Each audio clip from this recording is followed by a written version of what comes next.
talking about carries, and all of a sudden it's a Viper. Like they pointed out, it is a good hero against Tidehunter. If you put any disable on him, and then you put Nethertox on the ground, all of a sudden Tidehunter, it doesn't feel like a good hero anymore. Because you kind of have to like adjust your item build. You either have to get out of the Nethertoxin with the Force Staff, or you have to get a BKB, which is something that Tides basically never buy in the game of Dota. So it kind of like changes his effectiveness. But the downside is that your carry potential is not going to be nearly as high. And that could be something that really cuts into their ability to win the game. But I don't know, maybe it won't. Maybe they'll be able to snowball off of this. Maybe the Bloodlust will help offset those disadvantages. And maybe the semi-carry from Legion, Void, and Viper together will do good stuff. Traditionally, the answer is probably no, though. I think what Quincy is going for looks safer. TA, not the most traditional carry, but absolutely can work. And Ember Spirit should be able to create a lot of space as well. And another scary thing, they've got dual, but they've also got Shadow Demon on the Quincy side. So they've got the defensive stuff that they can need to potentially offset a lot of these combos that TOOBASED are going to go for. Yeah, I feel like the Quincy draft, in my mind, especially when you see these particular heroes that are very comfort pick, right? Milan on that Mirana, got Kezu over on his Tidehunter, and of course Quinn on the Ember Spirit, because they did have to shift directions, right? But like that inspires a lot of hope in me, and the idea that Quincy Crew, they know what they want to do. You mentioned the save as well, and it's always tough, right? Whenever you have someone standing in, trying to fit them into your draft, and you know the running joke was that TOOBASED kind of a smaller hero pool, and then Mason on top of that, a bit of a hero puddle. That sniper ban, I think, might have thrown them off just a little bit. Yeah, but still, Viper is still a really good hero for this game. Mason keeps disappearing into his green screen. Oh, yeah. Excellent. He's ready for this. He is, and he's ready to get pounced upon here by Ponlo and Milan. He's very dead. I love how much they right-clicked him before they went for the Disruption combo. No reason to mess around. Get him so low that he can't TP afterwards. So that was cool. And Milan's item build as well. He just doesn't even have regen. Went for a Blightstone with a lot of stats and a Fairy Fire. And that's because he's expecting to lane against an Ogre. Like, Ogre is basically as slow as him, so he shouldn't let Ogre get into melee range. So this is going to make it pretty easy for him to get lots of harass. All right, well, we have clearly shifted some gears here to the North American region. A lot of all-chat going on, some early tipping, but it's part of the fun, right? It is, yeah. And Lil Nick is playing mid this game. He played mid in his previous team, The Cut. They had a really rough time when they got up to the Division 1. I believe they lost all of their games, but they did very good in Division 2. So this is now his second team that he's been on, and excited to see how he performs, even though he's playing the role that maybe we weren't expecting him to see, expecting him to play here. Yeah, it has been interesting. You know, I've known that you and Slacks had played a lot with like Lil Nick in the past, and Empyrean actually is someone that I met in the amateur leagues way back in the day too. So it's really fun to see these guys, making their way through the DPC and seeing what they can provide, how they're improving. Kind of the nice part of the DPC is seeing how these players progress and getting the chance to watch their progression along the way. But Lil Nick's struggling just a little bit there in the mid lane. I mean, it's going to be hard. Quinn is a very, very high-ranked player in the mid lane. I'm sure that Nick has laned against him in pubs before, but I know that Nick is very comfortable on Void Spirit. I've seen him play this hero many times, so that'll help offset some of those differences there. They're really just bullying poor Mason down here, huh? They go after his courier, they went for first blood, but He's definitely very pressurable. Between the Blightstone and Gush, like, they could potentially kill Mason once this creep wave gets away from the tower a little bit, but for now, it's going to be Lil Nick that's taking more of the pressure than not, but they'll trade runes. Everything's going fine there. Back on the top lane, Yuwar's a little bit low as well, but no death likely to happen anytime soon. Ponlo's just trying to give them a little bit of space with some Shadow Poison spam. Yeah, I'm curious too. We have Flea playing that position 4 with the Snapfire, and traditionally Flea tends to be a very greedy 4, right? Is this a situation where you think he's going to continue to be, or do you think it's going to be one of those things where he's a little bit more self-sacrificing because the Snapfire does have a lot in their kit already kind of just pre-built in to be effective? I mean, you can be greedy on Snapfire for sure if you play well, and we saw that earlier today with Snaking. Just had really good itemizations, very good KDA, got lots of gold on his hero, and he used that in a good way. So I definitely could see Snapfire making good stuff happen, especially because they don't have a lot of carries on their team. That means that they're going to probably try to make moves all the time. So if he can be there and help out with those, you can effectively be greedy by just playing a really good game. Makes sense. So yeah, just a lot of trading going back and forth. Not a lot of scary potential to kill. You are up here in the top lane. I would say almost that they have more potential with Ponlo there to make things happen. But the bottom lane too, a lot of harass going back and forth. This Ogre fairly tanky though, so gonna be difficult to harass too hard unless you land the arrow. Yep, Lee taking some damage, but they do have some solutions. Bit of body blocking here coming out from Ponlo. Ponlo also sitting very low, needs to be careful. He might be the first one down, yes. Indeed he is, and Flea still alive and kicking here. So that started with Ollie being cookied towards Ywar. Ywar did pop his shield, but the egg didn't hit him. So they used that opportunity to go aggressively. Some nice damage being placed down here against Ywar. They need one more hit. Can Ollie get there fast enough? No, nice save here from Ponlo. Wise of him to go to the right. I think Ponlo made a small mistake, though. He released the poison before he threw his last shadow poison. I think he did not intend to do that because he instantly after casted it. So if he would have thrown another poison before releasing, I think he might have been able to get a kill before dying. But a lot of deaths now coming. Yeah, Milan going for a bit of a dive here. Oh, he's going to cancel out the TP, though, and they'll be able to get a revenge kill. Nice pick up there. Yeah, that hurts in the mid lane, though. I think the bottle was just headed out to Nick.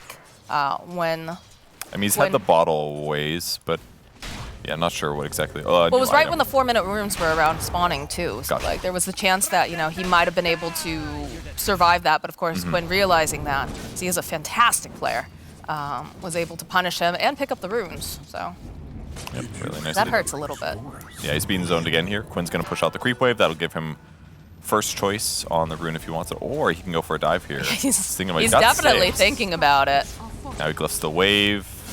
It's going to tank the tower quite well. Nick does not have 6 yet. He can't escape here. He's got to be careful. Nick's got to be so careful. Pops a Fairy Fire, tries to throw down the Aether Remnant. You see the teleport come out appearing. They're going to try to punish Quinn here. They'll still manage to get the kill. Can they take down Quinn is the question. I think they will. With a little help from the tower, Empyrean will get himself a kill. Oh, this feels so good as a 5, dude. He's just like, oh, just solo kill experience against the enemy mid. And now he's like just over level 5 on Ogre. When he gets back to the bot lane, Mason's going to be the puny support. It's on the way over. Shortly after this, the battle will truly start. And we get hit with a level 3 ignite. Watch out, guys. Watch out now. Tough for little Nick, though. He's going to walk back to lane. His TP is still a little bit on cooldown. Definitely still under-leveled. Quinn got level 7 now, so Quinn's still happy. Like, it was absolutely worth it for him to get that kill. Oh, for sure. We're getting a bit harassed here, and Ollie being very, very aggressive, knowing that they have this opportunity with the creep wave, with the Cardi wave. Try to put more pressure. You have to be careful, though. Ponlo waiting nearby in case he's needed. Try to get this nice and low here. Turn around, get a couple hits off over onto Ponlo. He's basically on all survivability. 3 points, press the attack. He's got that Helm of Iron Will to build towards the armlet, if desired, and that's going to help offset to the Meld Strike damage that TA puts out. So everything's very close. A tiny, tiny gold advantage now to simply TOOBASED because they're doing quite well in the off lane here. 31 last hits versus the 22 of Ywar's TA. And even though Nick's behind, he still does eventually get his level 6 here. He's going to be able to use that to get ganks off. This is looking not great here for Milan. Does have a leap if he wants to try to use it, but I think he's... No, that last whack coming in from Empyrean. Right, that's the extra levels, and Potom going for the greed stuff. Like no regen really, so he ends up getting run down. He also went Medallion really quick, so he can't necessarily get away from Ogre Magi here. So I do have a question for you, because Jenkins asked me this the other day. Oh God, how much money are you going to offer me to do something weird? Okay. Anyway, is Ponlo falling to play here and this top lane? I was going to ask, do you believe that Ogre is a twin? Is a what? Is Ogre a set of twins? Oh, I was in the room, and your argument I thought was very good, that if he is, he's a conjoined, yeah, that would count technically.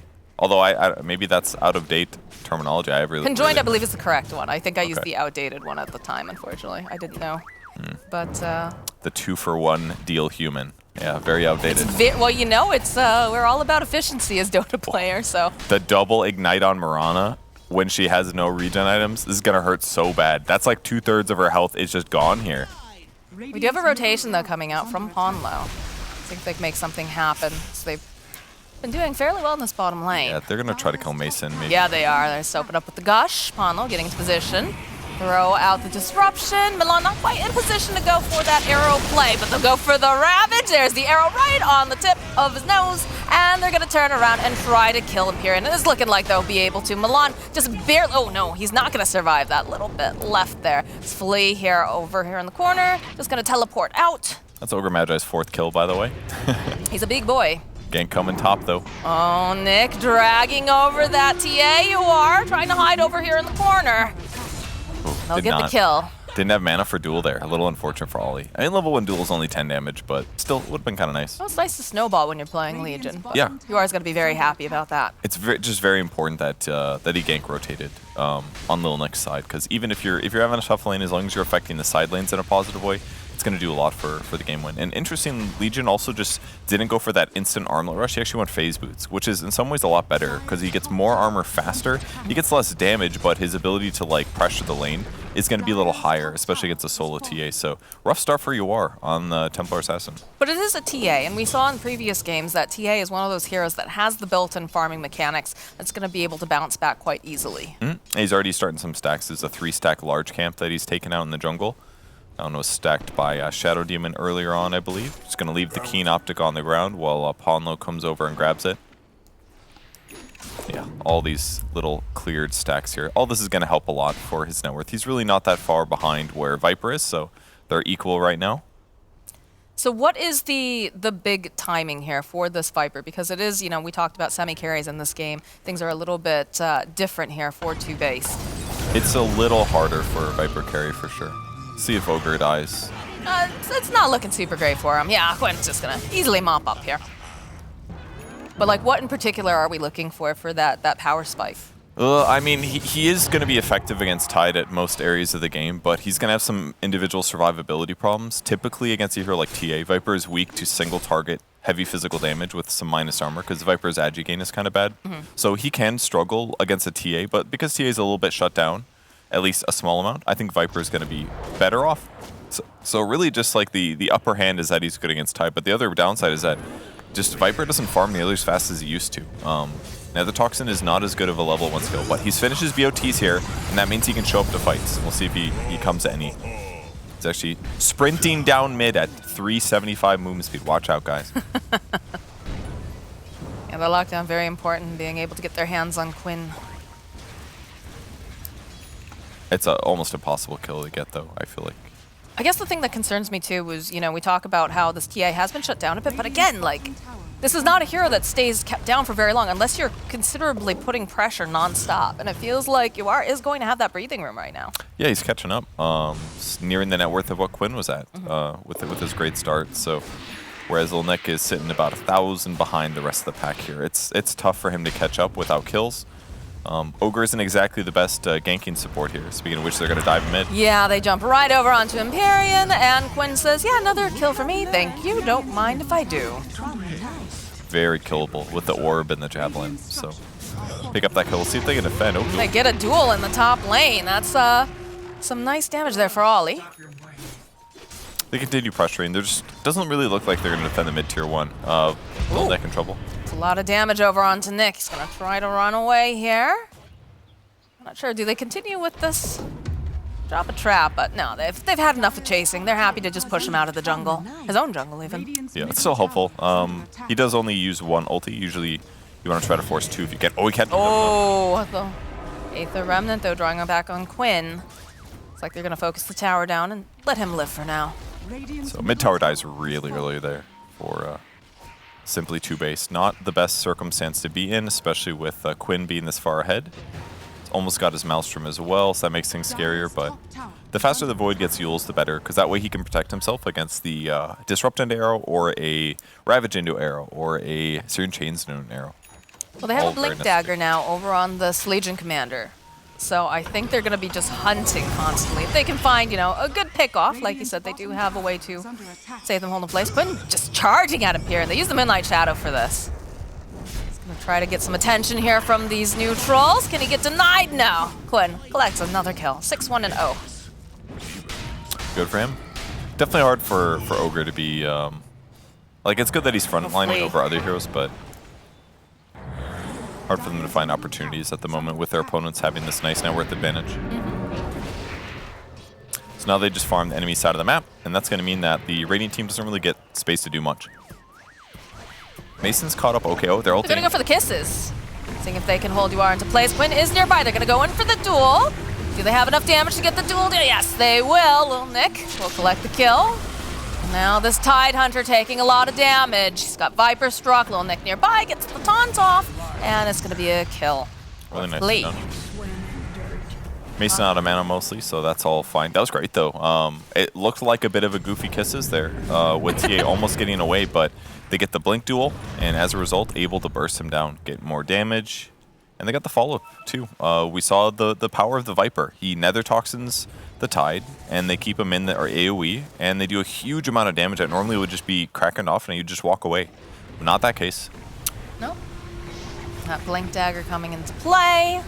Go and they grab up UR, and here it is, like you said, they slow him so much with that Viper Strike, they reduce the armor, he's stuck in the break. It's everything that they need to take out a Tidehunter. Yep. And when he gets that low, it's not that hard to burst him anymore. Real game disruption in an arrow. It's a support here. Looks like Ollie tried to save him, but not going to be successful. So he started off 3-0, 4-1, now he's 4-5. He's died a lot, but I think it's pretty safe to say that he's more or less done his job so far. He's got all right items considering the circumstances. He got his level 7 probably like 6 minutes ago or something, but he hasn't progressed since then, but he's taking some ganks for his team, at least. Went on the hunt, but the lockdown, I don't think he was expecting that, as they'll put plenty of damage. Not quite enough to get the dual damage, but enough to slay Quinn. That was so cool. And the tip from Mason. Ooh, and the tips coming out from everybody. That was a big pickup. They get the dominating kill streak. Unfortunately, it goes to Snapfire, but that was really interesting. They basically use Viper to bait it out, and then when the duel comes, then they hit him with all of this minus armor. And with that minus armor, they right-click him down. Didn't get the dual damage, but that's a huge pickup. Maybe another one mid here. Those kisses coming in hot. Disruption from Podlo, though, trying to buy a little bit more time so Milan's able to go and leap away. It's A-okay. Basically no damage dealt. The Snapfire ulti is on cooldown now. There's that replay again. Look at that minus armor. Staying hydrated there. Yeah, stay hydrated. It's important. I mean, Quinn doesn't exactly die a lot, guys, so he's got to drink enough water in those moments. Very important. Absolutely. Planning ahead. As a good Dota player should do. Gets an arcane rune as well. That's going to make playing the map a little easier. Still kind of like hitting creeps across the map. They are behind by about 4K, but Ollie sitting behind Mason, and now they're going to group and fight. They see Ponlo. And they taunt him in, and that's a kill for Lil Nick. But they did kind of rotate a lot for that. They just showed Viper on the mid lane, I believe. Basically, all of their heroes reacted, expecting Quincy crew to engage here. I think that's just because they know that they're not necessarily going to win late. They can't try to like min-max out their opponents with the heroes they have, so they're aiming instead to win skirmishes right now in a big way. And that one was a bit of an overreaction, all 4-5. See Ollie throwing out an arrow, just going to back off. They did just pick up the Blink Dagger, though, over on Kezu, so we're going to be seeing probably some aggression come out from the side of Quincy crew. It's a really nice item timing. Yeah, it's TP in mid, so let's see if they can get a good initiation. Either it goes on Quinn and they follow up, or they can blink first as well. They've got options for sure, but their vision's not the best for scouting, but yeah, they're going to scan and walk high ground here, looking for an opportunity. I see them so over fast. here. Look at the way that they're just circling around this tower. I mean, they say Legion. That's a good kill for them if they can get him. It's a big one. They see Empyrean as well. Oh, not again. He blocks 3 hits. Does the trick. Ollie hiding. Did his job. Ooh, the arrow. Nope. Blinks over to the side. He's basically just there to potentially scout those out or to follow up or help with a kill if it comes. And the fact that he breaks the smoke, I mean, maybe they don't find Legion, but yeah, he did his job. Absolutely. Absolutely his job is to tank those ganks, be the one who breaks the smokes. And they're ready to go in this Roche pit. It's scary, right? How do they get in there against a Tidehunter with Ravage? Yeah, it's pretty hard, especially when they don't have any vision in the area, so their opponents could be farming Tricamp right now, they could be Roshing. But between Gush and Medallion and the TA, their ability to take Roche is excellent here. So they do it with very little threat. Just a 5-position kill and a team that's a little bit behind. And it feels easy to grab it. So Aegis now on your They're wall. going top, they're hunting. See Ollie and Flea. Do they wrap around is the question. Varian trying to drop some vision.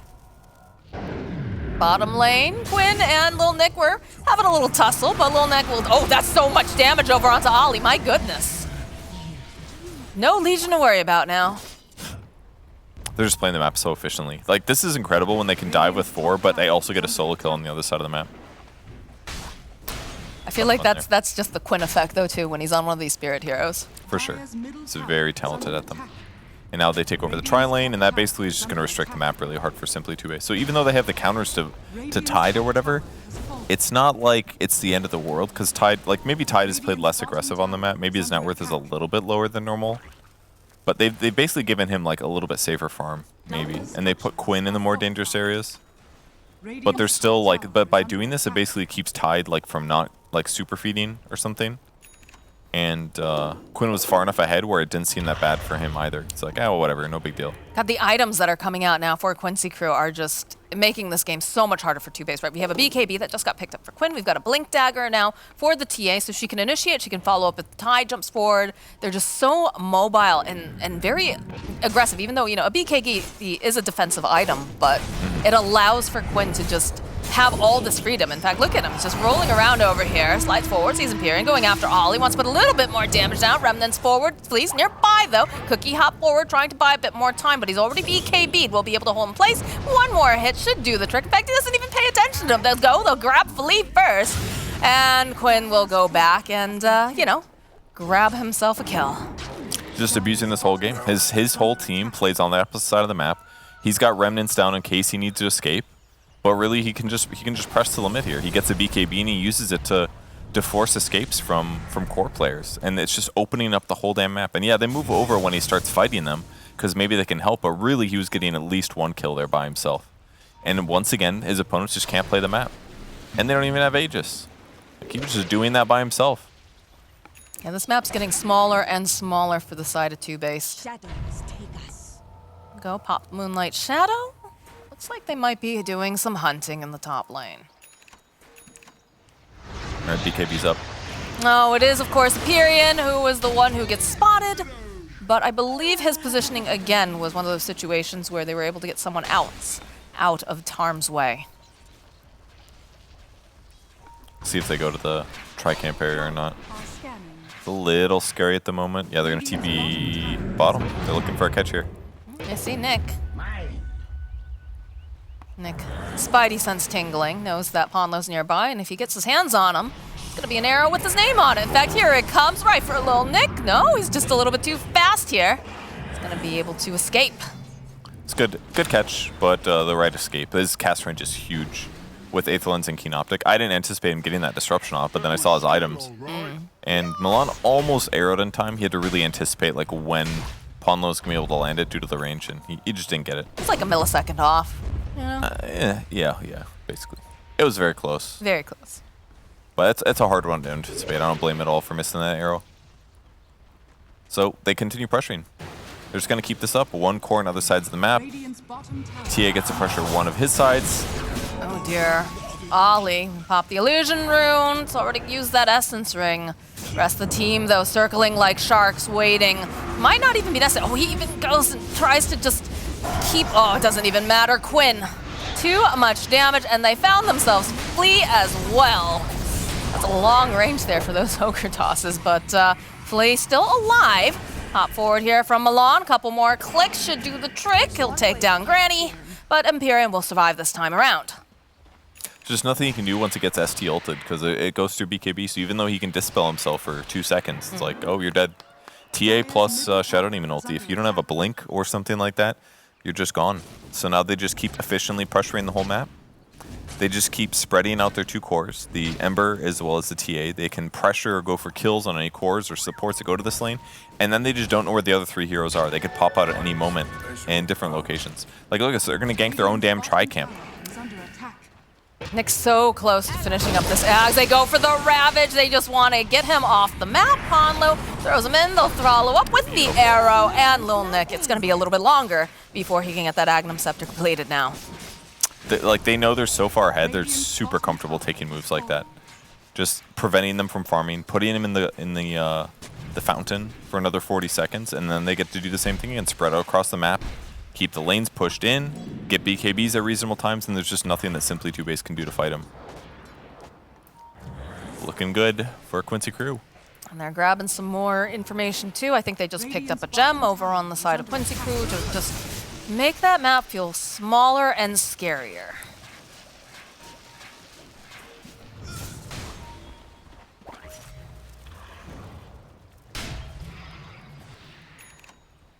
BKB completed now for you are. So it's going to be just so hard to lock these guys down because they are just experts at skirmishing. Mason here in the top lane. Gets spotted by Quinn. Quinn's just going to give him the clicks. Did go and use that BKB as he's just slowly but surely chasing after Mason. Grab some of that nether toxin. It doesn't even matter. There's a lot of magic damage, but yeah, Quinn just nails him. Oh, all right. Ollie. Did not see how that broke out, but... Just blew him up. Probably Disruption Arrow, maybe? They used Soul Catcher for sure. Probably, that seems to be the way. He died quick. I mean, that was just a really good catch by Quinn. He basically just anticipated him TPing. He ends up interrupting his TP and he gets that solo kill. Does have to use his BKB for it, but again, they're just getting these solo pickups on the map. Moving very efficiently. If you could so here's the thing that always drives me crazy, right? Is that Legion's press the attack when she has the shard, right? Yeah. It gives you that magic immunity.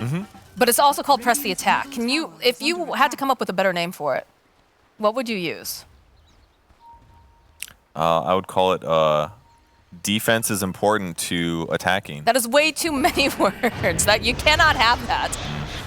Well, Milan trying to get in position here, but of course there is a Centaur's body in the way. Hanlo, can they fight him in time? No. It's unfortunate. I mean, I don't blame Nick for his choices that he's had to make here, but yeah, it's not a good time when you have to run away with Void Spirit with your ulti. Ideally, you're going for kills, but they just don't have the options because they're so far behind.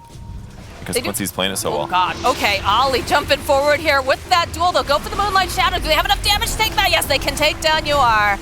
But they'll turn around chasing after Kazu. Who's going to go for the Ravage play because Quinn's jumping right back in again.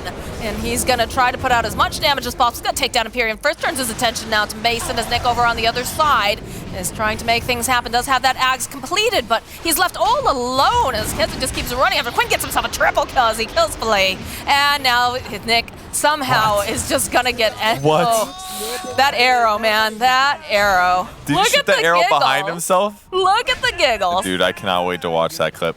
Because I saw him jump and I'm like, wait, he's just stunned? What happened?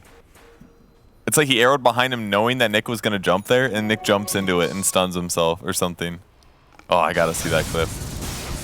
I'm sure if you ask very nicely, they will make it for you. Ollie, spot out here by Quinn. Oh, no. Chase him down. Give him a couple clicks. Being optimistic with the essence string here. It's a bad sign. Here we go. Here's your replay. All right, watch for the arrow. Okay, he tried to arrow him in the Yules. He messed it up, and it hit him. Goes through. So it was a bad awesome play. That's why he was laughing. He was like, oops, missed my arrow. Look at the giggles. There's little Nick. Jumps right into it. Those are some happy boys. You knew he didn't deserve that one, but it was cool. Hey, we still take those. Kill's a kill. All right, 27 minutes into the game. I think people will be going for those neutral items. Got an arrow here on Nick mid. They're just gonna run after Nick, I guess. That also works. He is getting blown up. Yeah, Mason also retreating into the base. Hard game here. Mason's aiming for a Scotty here. If he gets it, it would be nice because it's going to give him really powerful slow against TA, but getting there's a little tough at the moment. Other than that, they are just looking for anything slightly outside of their base. Can't fight until Nick's up. Go for the Moonlight Shadow. They did smoke out of the base. Ooh, Empyrean walks right into the arrow. Cookie hop forward, doesn't matter. Does not matter. This poor ogre has just become a bullet sponge, so to speak. Is that a rough game since the laning stage? I started off having a great time, but... It did. It's hard to transition those kills on an ogre. That's basically the problem. The hero hasn't been like a very effective like Space Creator ganker for a long time. There was this patch where everyone realized like, oh shit, he's got 2 nukes. That's very powerful. And they'd run on with like Tranquil's Orb of Venom, and they'd get a lot of shit done. But it's been a while since then. He's definitely very much a defensive Going for Quinn. support. For the blink forward into the duel, they should be able to kill the Ember. That is a godlike kill streak that has been removed now. Nice, and it actually went to Viper, so that gets him really close to the Scotty that they were looking for. And of course, with that dead hero, now they can use this to take control of some of the map.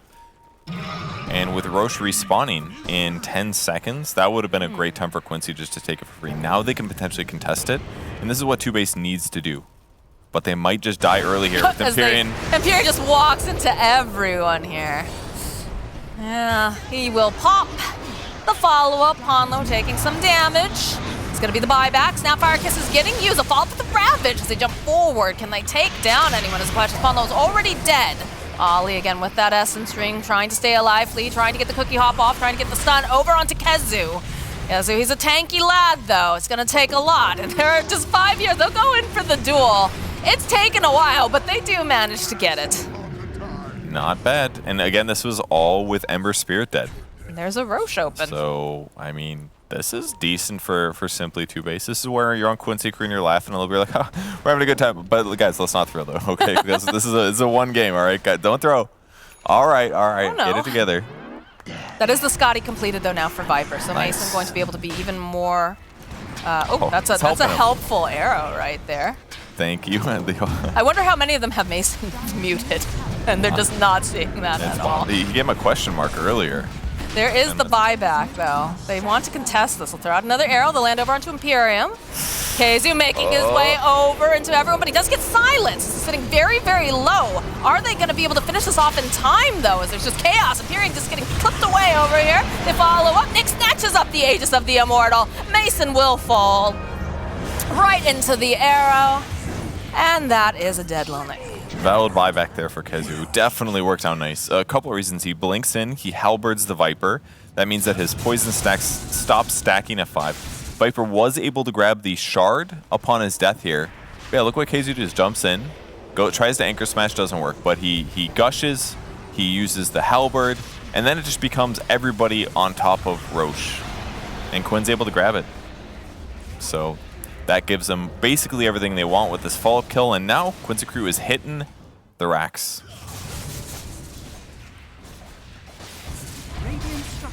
Can't kill him solo. You might think that you can because how these duels have gone, but almost always it's like 3 heroes jumping on his dual target, so he's got to wait here. I'll throw out some of the Snapfire Kisses, trying to dissuade them from being in the base, but take out the Cardi. Buys a little bit more time as the rest of TOOBASED is starting to come back up again. Radiant's middle tower is under attack. Put the Bloodlust over on the tower you are, though. To be able to give a nice click there. Has that Lincoln's picked up. It's a lot of damage. Oh dear. Empyrean again going right forward with that Remnant. Silence being used over on Quinn as TOOBASED will back their way into that fountain. Mason coming forward, gets Searing Chains held into place. He's going to try to put out some harassment over onto UR. Jump forward though, coming out from UR. Lots of damage here. BKB's popped on both sides. We'll finish up. Eyes on the prize here for Quincy Crew. They're not going to get baited. This is the hard thing about Viper now, is that TA can just force that little skirmish there, and Viper has to walk away with BKB. It's way too Quinn? scary. Quinn's going back on it. He does immediately get silenced, but there's that, the Yule's drawing him right back into the taunt, the break. Rest of the team, like we talked about, they're immediately showing up to go and just provide him that support. But they can do whatever they want, is all this feels like to me. Looks so simple for the Quincy side at this point. Crush the team fights, poke a little bit, make them waste their BKBs, then you get back out and reset, look for a good opportunity. They've got Ravage now. God, he moves so quick across the map, no BKB. BKB looking for this. Kezu just backing off here, not that interested. That was He's smart. just gonna walk right on into the base, still holding on to the Ravage. It's very, very scary for TOOBASED to go forward. Could have guaranteed the Viper death. I think that was a pretty big mistake, actually. But Kezu was thinking, oh, they've got that. Let me get a +1. Instead, what happens is Mason just stares at him and he TP's out. And as a result, he's alive. He didn't have buyback.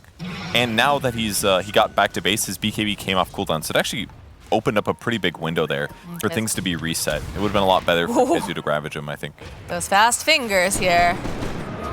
Is left kind of on an island. They're going for the duel. They don't want to allow that ravage, but again, the save's coming out from Bonlo. Perfectly timed here as he busts off. There's the ravage. Imperium does. Ollie goes down. Flea dying as well. They'll buy back over on the Legion. Mason trying to click away, trying to get himself a kill, but he's just going to end up falling. They cleaned up a little nick already. Milan absolutely fine here. Throws out that whip, says, get on back in there, Kezu. Way too much damage there. And yeah, They call call it the GG. Gs. The ravage plus the arrow plus the slights. I mean, Quinn basically just opened up this whole game, and it made so much space for his team. He played so excellent, got his